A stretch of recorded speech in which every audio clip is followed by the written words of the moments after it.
Flex your business with an American Express Business Gold Card. You'll earn 4 times membership rewards points on your top 2 eligible spending categories, like transit and electronics, each month, on up to $150K in combined purchases per year.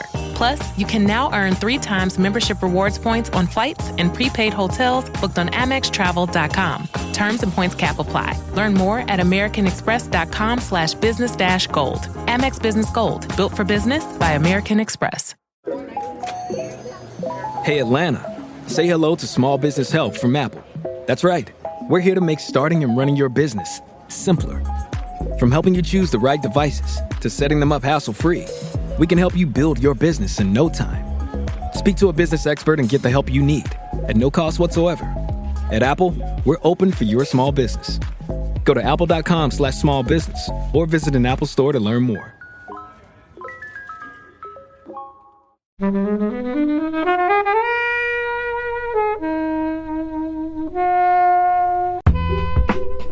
Every time it's a Guy Ritchie film, because at one point you'd have thought of him like the British Quentin Tarantino. Some directors get some great things out of actors. You think Quentin Tarantino and Uma Thurman and John Travolta and all of that. Guy Ritchie sort of had this, he's gonna be this guy. And what I liked about The Gentleman was I felt a little bit of a tickle of that back again. It's a lot of swearing, so I don't know if we're going to say it, but there's a particular word that pops up quite a few times, and if you're really into Hugh Grant saying it, then this is the film for you. Which one was she talking about? I'm not sure what she's talking about. Hello, film fans. Joining Flixwatcher today, we have Kate. Hello. Annie. Hello. And Kobe. Hiya. And we're here to talk about Gentlemen. Thank you, as always, to the mighty people for the mighty, mighty tunes. And thanks to Ben from Rockwood Audio for his awesome editing skills. Please do remember to write a review and rate us on Apple Podcasts and anywhere you can do where you listen to the podcast, because it really does help us. And you can join in the conversation with us on Twitter at FlixWatcherPod and on Instagram at FlixWatcher. Hello, film fans. Welcome to Flixwatcher Podcast. Our guests today are Kate and Annie. Over to you, please, Kate. Say hello to our listeners and tell them a little bit more about who you are and what you do, please. Hello, I'm Kate Cocker and I host a podcast called Everyday Positivity, which means you can listen to me every single day being very cheery and positive for you with loads of tips and nuggets and just a load of stuff about maintaining a positive mindset, because as you know, if you wake up in a good mood, the day is good. So it's about how you can recreate that every single day as best you can. Or, as I say, positivity is not about pasting a smile over the cracks of life. It's about knowing you can cope with the cracks of life. So being in a positive mindset can often help with that. And I also, you can find me working as a presenter coach. So I help people get comfortable and confident speaking in public. And I'm the co-founder of Purposeful Podcasts, which is a podcast production company, which is how I know Annie. Nice throw to. Annie, who are you? I am the founder and chief executive of Well Intelligence, and I also host the Well Intel Daily podcast, which is another everyday podcast. And our mission through the podcast and on Well Intelligence is to accelerate the adoption of wellbeing culture across business, communities, and throughout society. And we do that by working with businesses, companies, brands to prioritise the well-being of their people, their employees, affect a more sustainable business model, and showcase the great work that they do in this area. And some businesses are better than others, I must say, but there's some great work happening out there, and we support as much as we can in that field. So we're here to talk about the film you chose today, Annie, which is The Gentleman. Yes, The Gentleman. Can you tell us, first of all, why you chose The Gentleman? And let's go into, I'll give you 60 seconds for the synopsis breakdown of that. So why I chose it was a little bit novel, because if you remember, I chose something else first. It had already been picked, hadn't it? No. Oh, right. No, yes. I chose a documentary that's called tell me who I am, and realised, I won't go into it now, but I beat a hasty retreat when I realised what it was about, which is extremely heavy and would not be nearly as much fun as The Gentleman. And I then retracted that and chose The Gentleman. Why did I choose it? Escapism, laughter, great acting, not so much to emotionally process. And I saw the cast and thought, well, it's got to be a goodie. And let me tell you about it, shall I? Absolutely. Yeah, I'll just get the timer ready. Timer starts now. Okay, it's a classic Guy Ritchie gangster parody. Kate has got a big smile on her face, by the way. You loved it, right? What? Sorry, I've just cut into your time. Mickey Pearson is the protagonist. He's an American expat who has built a shamelessly fabulous cannabis empire across the UK, and he wants out. And that leaks and creates a sort of plot domino that has Hugh Grant as Fletcher, the chief cauldron stirrer, in the shape of a private investigator, and then lots of mini subplots of fellas trying to do Mickey down, aka Michael McConaughey, from flat out assassination to getting his empire for 10p, to young guns trying to muscle in on the king of the jungle. It's a bit un-PC, as you might expect, but it's fabulous. I was going to let you have 7 seconds more because Kobe interrupted you, because I was grinning thinking, is she going to do it? Is she going to do it? Good point. I only missed a sentence out. Go on, add it. Well done. Well, the sentence finishes, young guns trying to muscle in on the king of the jungle, Mickey, and newspaper moguls seeking revenge for being snubbed. And then the coach and his boys come to the rescue in their debt of loyalty and honour, aka values. You see? Oh, she got there. Well, I mean, okay, it was a bit longer than 7 seconds, but I accept the fact I interjected whilst you were in your mid-flow. You totally did. Helen, I'm going to throw it to you first for discussions on Guy Ritchie films in general, and where does this sit in the pantheon of his work? So I probably wouldn't say I'm a huge Guy Ritchie fan. I'm just having a look at his filmography, and so Lock, Stock, Two Smoking Barrels came out in 1998, and in 1998 I had the soundtrack, and I probably... Do you have DVDs in that 1998? Probably not. Of course, I had the video.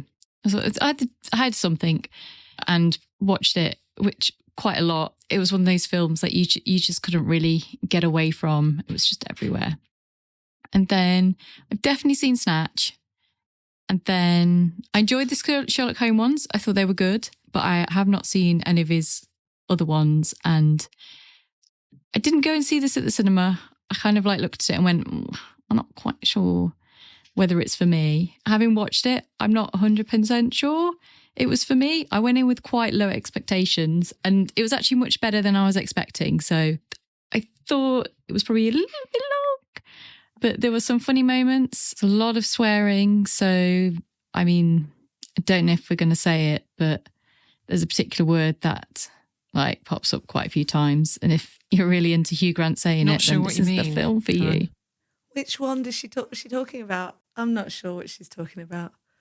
So there's some great one-liners in there about wanking and things like that in Cockney accents. So yeah, there's some funny bits, and then there's some bits I was like, oh, I'm not sure about that. A little bit casual racism going on. What were your oof bits? I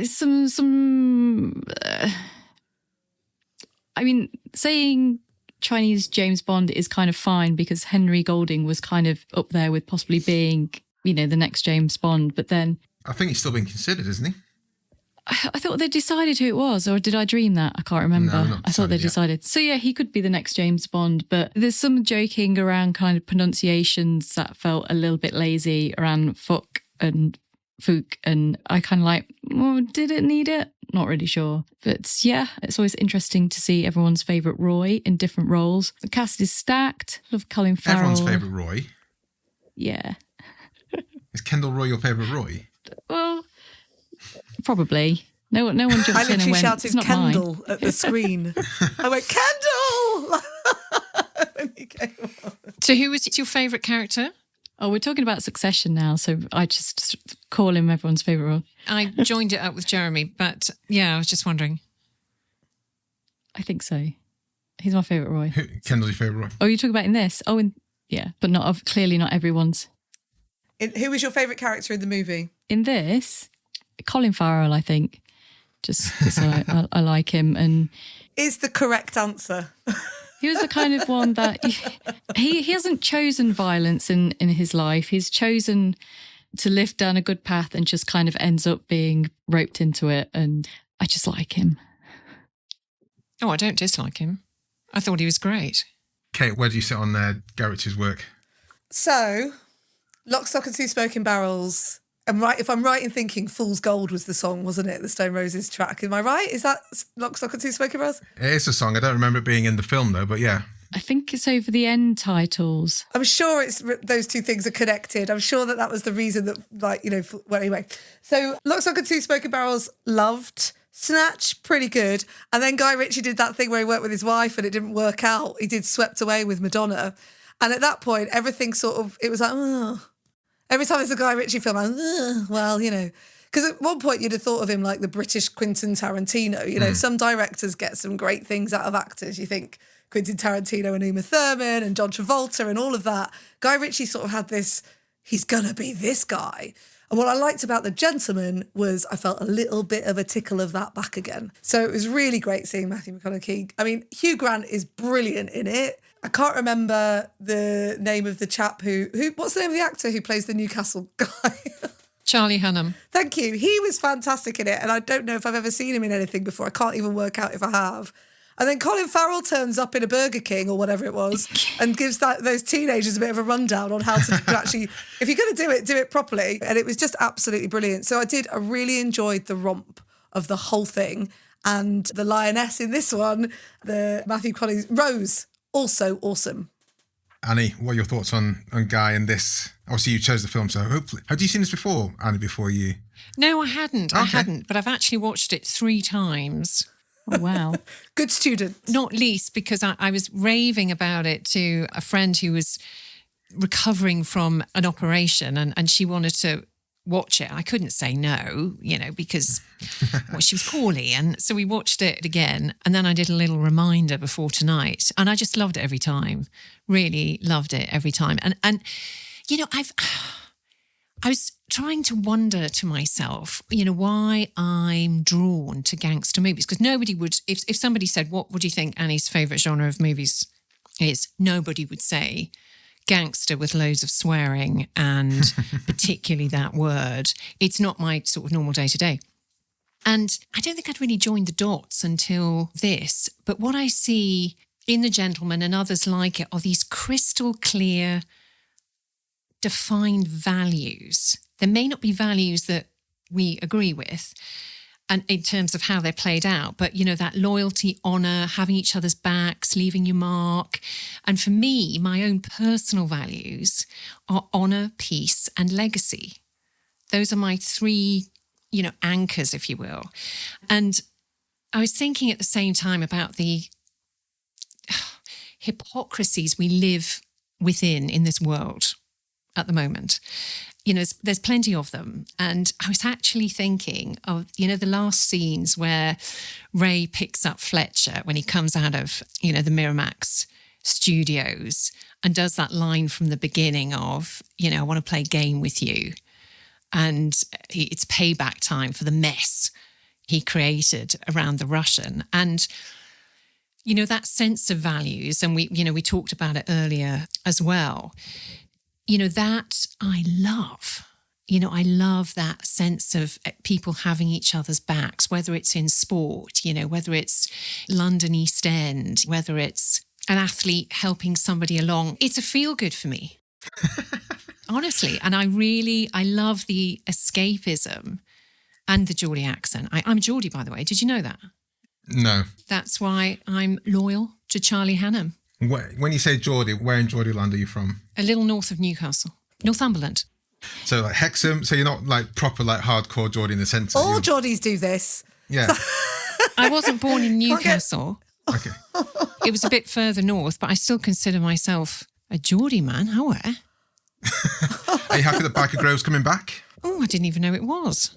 It is. It was announced by Ant and Deck a few weeks ago as we record this. Do you have mini people running around? Is that why you know? No, I just I don't know why I know. No, it's a misspent youth, I imagine, of watching Ant and Dec and... I still don't know which one's PJ which, and Duncan. but they're both there. And they talked about the new series, and PJ and Duncan are coming back. Deck's the little one, Ant's the tall Are one. they both not the same Isn't size? I can't remember which way around, but one of them always stands on the left. So if you work out which one stands on the left. Yeah, that doesn't help though. There we go. Ant's on the left. Okay. I know which one PJ and Duncan But is. which side is Hugh Grant on? So yeah, Charlie Hunnam, you're tied to him because of your Geordie roots, is what you're saying. Not just that. I mean, Did you like his cardigans?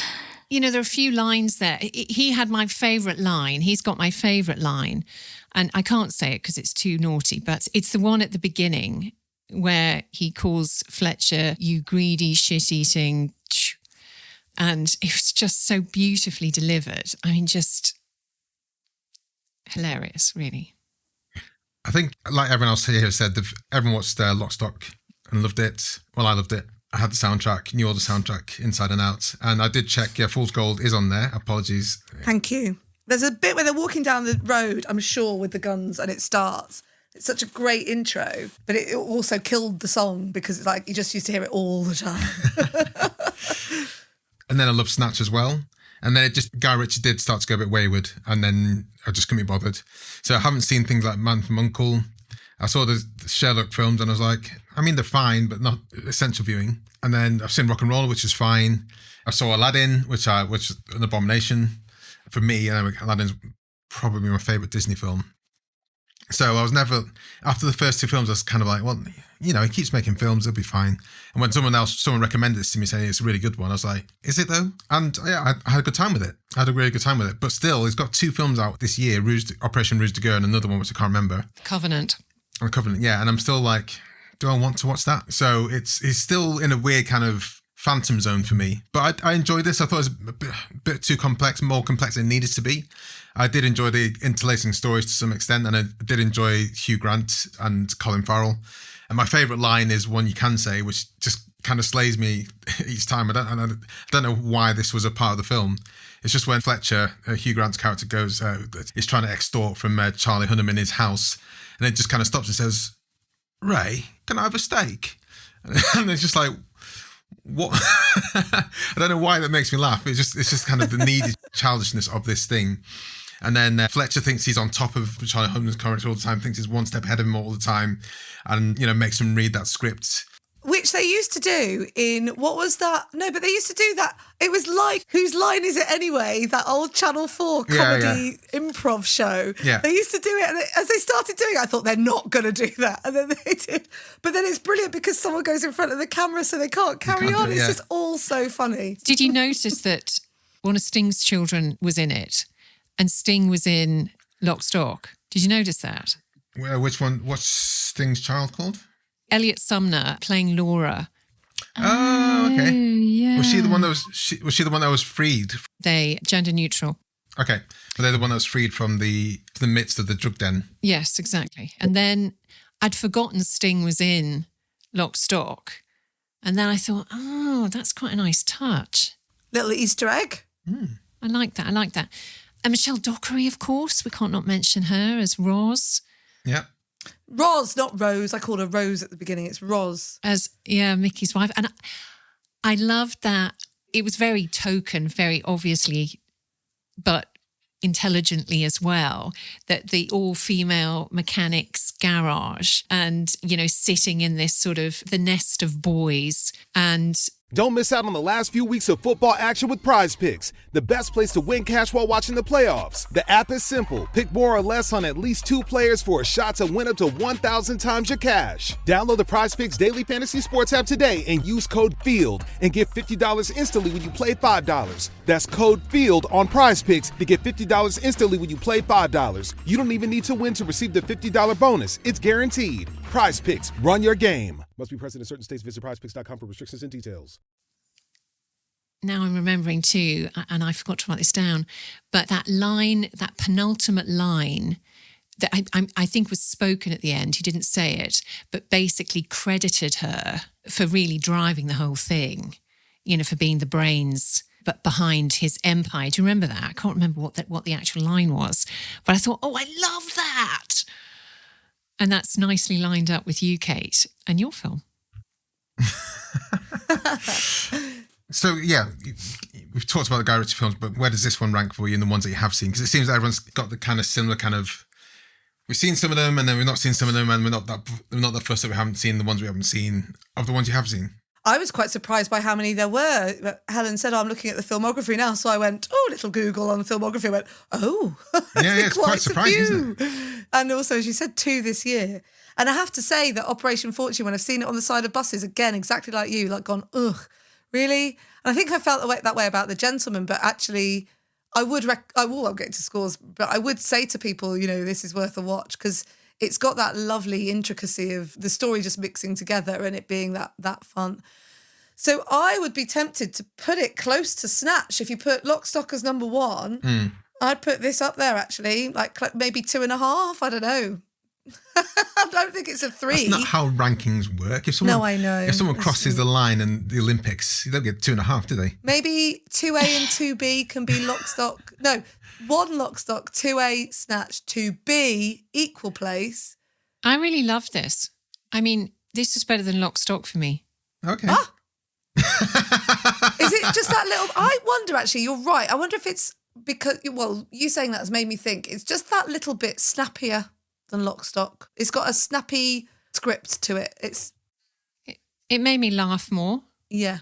I just think I enjoyed the whole film experience more. Oh, great. I think it was Charlie. But yes. It's Charlie Hunnam did it for you. No one's talked about Matthew McConaughey here. Matthew McConaughey and his pickled eggs. Did he really eat a pickled egg? I mean, yeah. The amount of times I've had to explain to people from outside of the UK that no one's had a pickled egg. That's a nonsense piece of food. People do have pickled eggs. I know, but it's like, I was thinking it must be like this small square mileage. You haven't been to the Toon. People eat pickled eggs, I can tell you. Do you? You're not from the Toon, though. You're from Northumberland. There's not many snacks. Don't take this up with... There's not many pubs left in London where you can get a pickled egg. They've all been gentrified. They ain't got no pickled eggs there anymore. Unless it's ironical. Yes. I have to say, I was in London the other week and I had some of those Scampi crisps. Do you remember them from when you were a kid? Yeah. Scampi fries, yeah. Oh, I was well happy. I felt the closest to a jelly deal I was going to get. I haven't seen Scampi fries forever. It was so good. I had a whole packet. I was like, I know now why they aren't in my diet anymore. So McConaughey. He's just glorious. Although I did wonder, do you think he went for the American accent because he tried a Cockney one and couldn't do it and went, I'm just going to be the American? His character's American. Yeah, his character's American. Is that Rhodes Scholar bit. It's like he's come from nothing and built this thing up. So... I thought it was Guy Ritchie trying to get as many different pronunciations of that word as possible in different accents. Because, we had quite a range going on. We did. We did have quite a... What's your favourite? Was it Geordie? Was it Irish? Was it American? Was it London? What's your favourite pronunciation of the hateful word? I don't know. I don't have one. Yeah. Anyone? I quite liked it when Hugh Grant added the Y on the end of it. That was quite good. Yeah, that's an unusual use of it. I haven't heard that often. I felt like there was a lot of mischief from Mr. Ritchie. That's a really good way to describe it. Mischievous. Yes, in lots of different ways. I honestly, I thought it was joy. I was really going through it on a personal level with a few things, and I desperately needed that escape. And it gave me that in spades. It gave me that in absolute spades. Did you guys catch Guy Ritchie in the film himself? No, where is he? Guy Ritchie in real life looks like Charlie Hunnam in this film. Well, did you catch him? No, Helen? where was he? He was the guy that Fletcher was selling the script to at the end in the Miramax studio.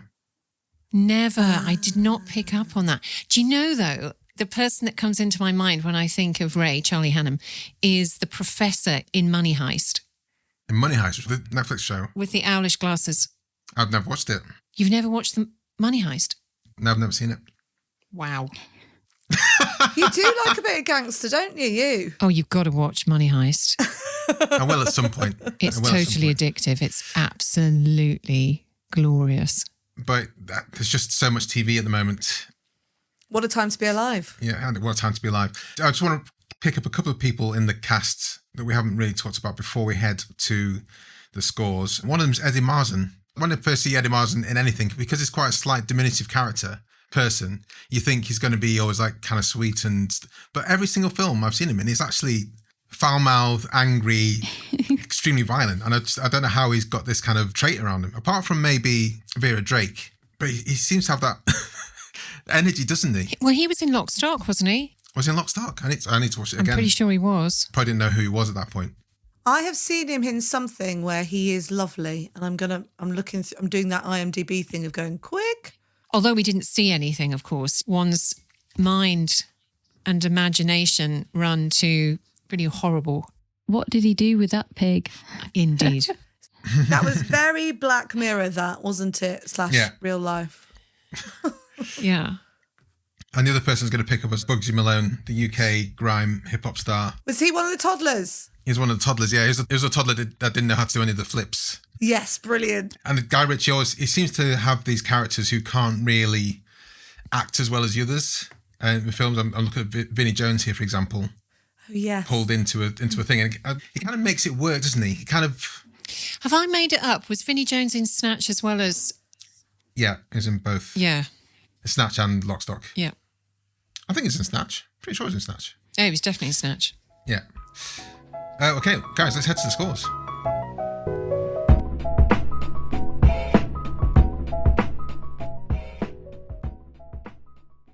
I'm Sam Clements, host of the 90 Minutes or Less Film Festival, another podcast in the Stripped Media family, a podcast that celebrates movies under 90 minutes long. Each episode, I'm joined by a special guest who selects a movie to join our prestigious lineup. Past guests have included fellow Stripped Media family members Martin and Sam from Song by Song, and Kobe from Flixwatcher, and Dave from The Wire Stripped. Search for us now on the app you're currently listening to this podcast, or join us at 90minfilmfest.com.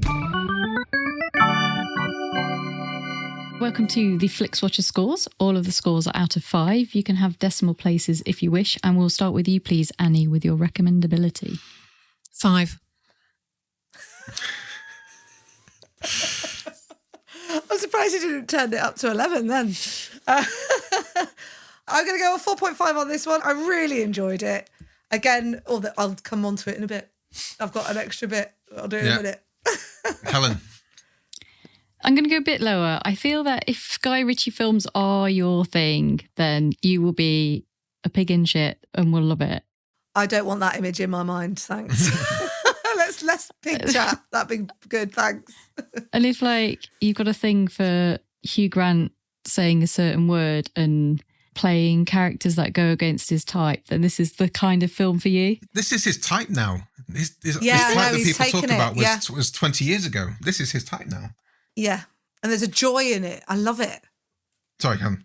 I think it kind of it is what it is. I'm not as into it, I don't think, as you all are, and I feel maybe some of the bit is a bit on the line whether it is kind of funny or whether he's just being a bit racist. And I was a bit like, I think it could have. Well, he was a bit racist, definitely. Yeah, and it's a bit like we can do better.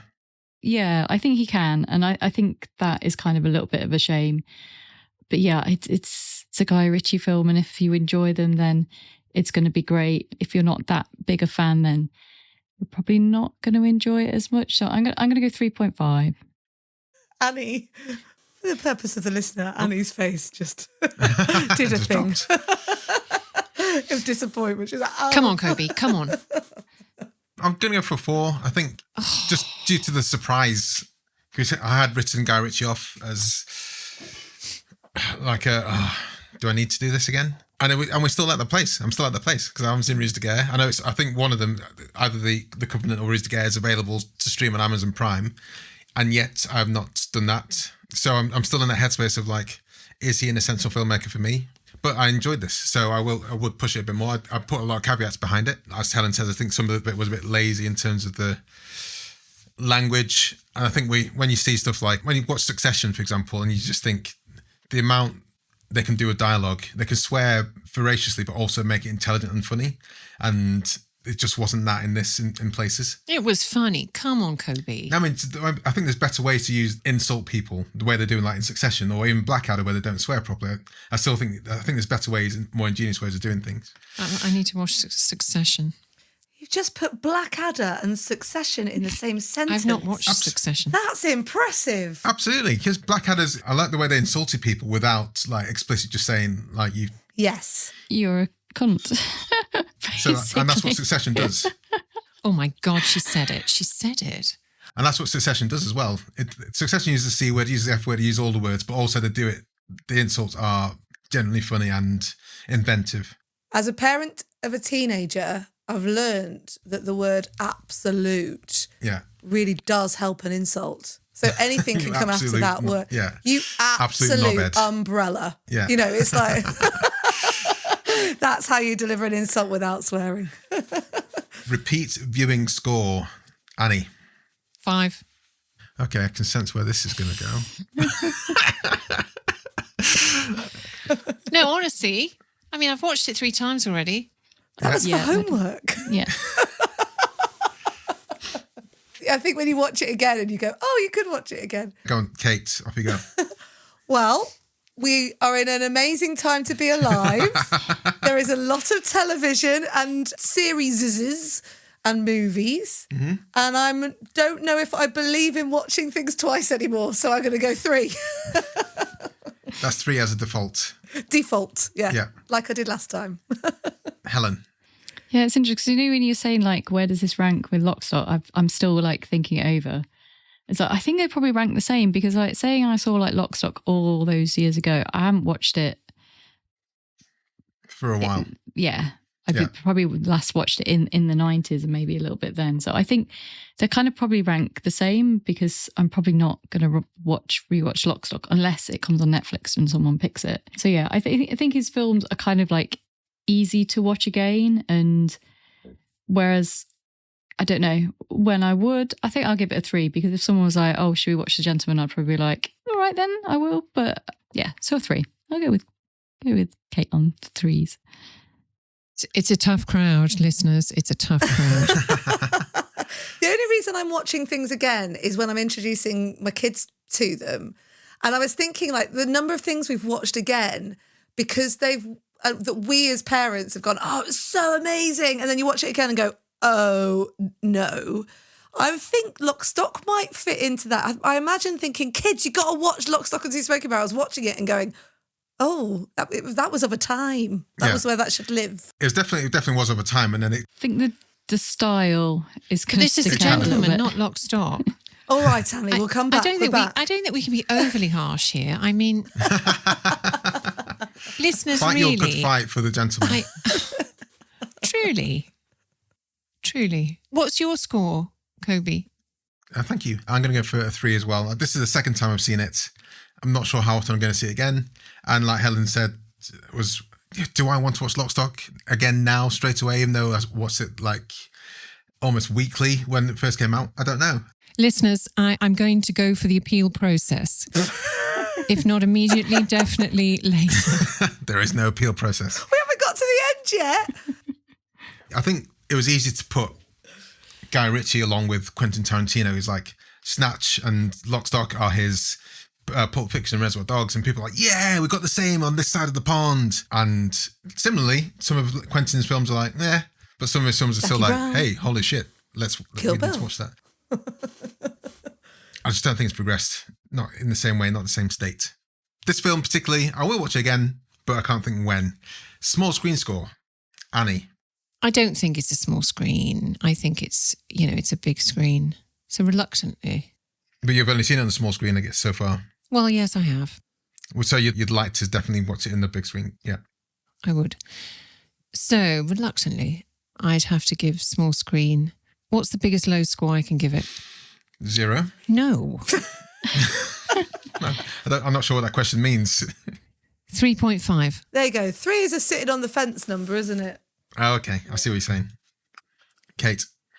I'm going to give it a 4 for the small screen because I think that is where Guy Ritchie is now. From the story that we told us, the story that Kobe and I have really told and Helen as well. You're winding me up now, Kate. I'm going off you. No, I'm not. Shush. I've just given it a 4. You gave it a 3.5. I'm thinking of the others. I think it belongs. I think insults it just to Guy Ritchie. I know, and there's obviously it's always you go back to that thing of we're all creators, right? We all make things, and you'd hate to think that people were going, I think their podcast is ready for a mono or stereo, all that. So it seems a bit cruel to just say that so outright. But I do think that there's a place for a romp, and that is on your Netflix. So let's take it and do it on the small screen. 4. Helen. Yes, I remember this coming out and seeing it on, and I passed. I think it's good to kind of support cinema and go and see it. And I think had I gone along, then it probably would have been quite funny to laugh along with everyone. But then I didn't mind watching it at home, and I feel that it kind of worked. So yeah, I mean, I'll give it a 5. I enjoyed watching it at home. I don't need to see it at the cinema. As Guy Ritchie in this film, did he do as many kind of needle drops as he did do in the previous ones? There weren't as many main songs. What do you mean needle drops? As in, like the soundtrack, was there the Fool's Gold? Was there the Oh, I see. No. 100 Mile High City? Well, there was some good songs in it. I have to say, there were songs I listened to, and I was like, I wonder what that is. That sounds quite good. I might look at that. I like that phrase, needle drop. I need to remember that. Yeah, that's what Scorsese and Quentin Tarantino are famous for, because they drop the needle at the point where the emotive thing happens, isn't they? I like that. I thought that you meant record scratch. That's an ex-radio producer, imaging producer in the room. I'm going to go for... I think it would have been quite fun to watch this at the cinema. I don't know why I passed on it at the time. Well, I know why I passed, because I was like in the I can't be arsed watching a Guy Ritchie film phase. But I think it would have been quite fun to watch in the cinema, because it is a bit of a romp. You can't take it too seriously. So yeah, I'm going to go for a 4. Engagement score. Annie. 5. I'm going to deliver this and then hide. 3! That's not even that bad. To be fair, I did actually stop and start, and the reason that I think it's got quite a low engagement score is actually... But you told me you were doing the ironing. I was doing the ironing, I was on the train, I watched it in 3 parts. So picking it up and putting it down. And it's actually quite easy to pick up and put down because of the narrative. So I think it's actually a good thing that it's made for a world where we can tune in and tune out. I think this is how life has to be sometimes. One of the films we recorded on here, I think it's Sense and Sensibility. I had to watch it on an iPad on the way to London, and I was gutted at the point where I actually arrived at the station and I had to stop the film. I was like, it's a marker of a good film if it engages you, even though you're having to watch it on a train or... Yeah, but don't let your score suffer because of that. I mean... Look at us pleading to the jury here. No, I mean, loyalty, honour. Oh, look, Annie. Yeah, I'm lucky these days. If I get through a movie, I fall asleep the minute I sit down for 10 minutes. So, yeah, I think 3 I'm going to go with. But I think it's a positive 3. Come on, Helen. I find it fascinating that, now, Guy Ritchie is just so obsessed with weed. And, it's always in his He always films. was. That's what Lock, Stock was about. Exactly. And he's still like... Was it Lock, Stock or Snatch? Lock, Stock, yeah. No, Snatch was diamonds. Okay, yeah, Lock, Stock. He's come back round to weed. It's like... And, you can I just find it fascinating that he's so obsessed with, the idea of these super farms. Maybe there are, super farms. I'm sure there are. Some truth-based in it. I had to watch this in 2 parts because I watched it on the plane and then I landed and then came back to it. But I'm still going to give it a 4.5 because... Go on, girl. Go on. It is one of those where you're like, come on then, where are you going to go with that? You put your cards on the table. We all know it's not him getting shot at the start. How are you going to wangle this one? You can't trick me. You can't trick me, Richie. I know your game. I know where you're going. And it's that kind of it keeps upping it and you have to be engaged in where it's going. And if you're not engaged, then you're going to miss some of the bits. And you'll be like, oh, who's he working for? Who's working for that? So yeah, it's benefit to be engaged in it. Love you, Helen. A benefit to being engaged in it. Yeah, I'm going to go 4 because I think it's quite interesting how the story does twist and turn. You do need to pay attention. There is double crossings across the board with different people in different factions, and just you need to keep a tab on it. And I think if you start this and you're tired, then just stop it and like start again, another day when you're just a bit more with it, because you do need to be on top of it slightly. That gives us an overall score of, and potentially for the first time, 4.00000. It's a dead 4. 4. Wowza!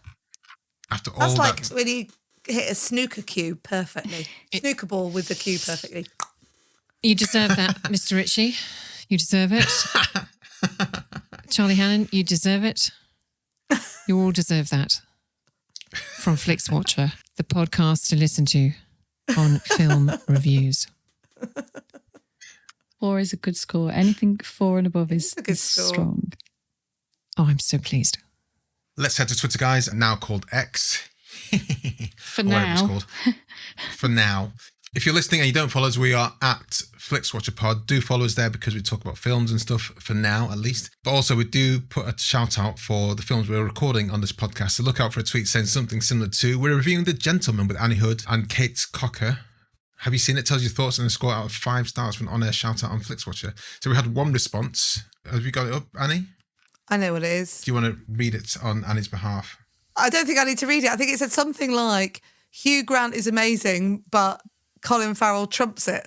Oh, I did see that. I did see that. Which is the correct answer. It's not the correct answer. It's not the correct answer. Charlie Hunnam is the man. We had a reply from John Loftus. Guy Ritchie's best film in ages. Hugh Grant is super, but Colin Farrell steals the show. 4 stars.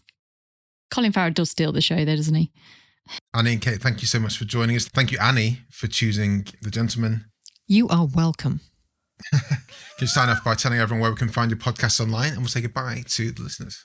You can find my podcasts anywhere you listen to your podcast, Well Intel Daily with Anni Hood. And you can find my podcast anywhere you listen. It's called Everyday Positivity. At official Everyday Positivity on Instagram is probably the best place to find us. Cool.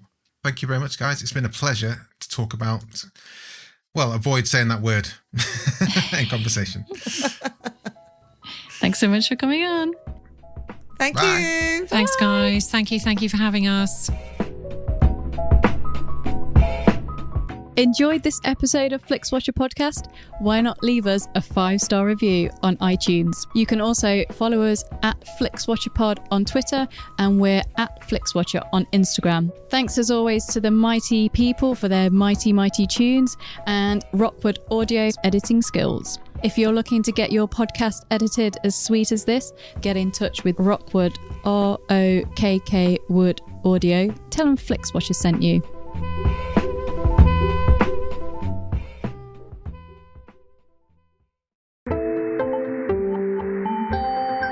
You just heard a Stripped Media production.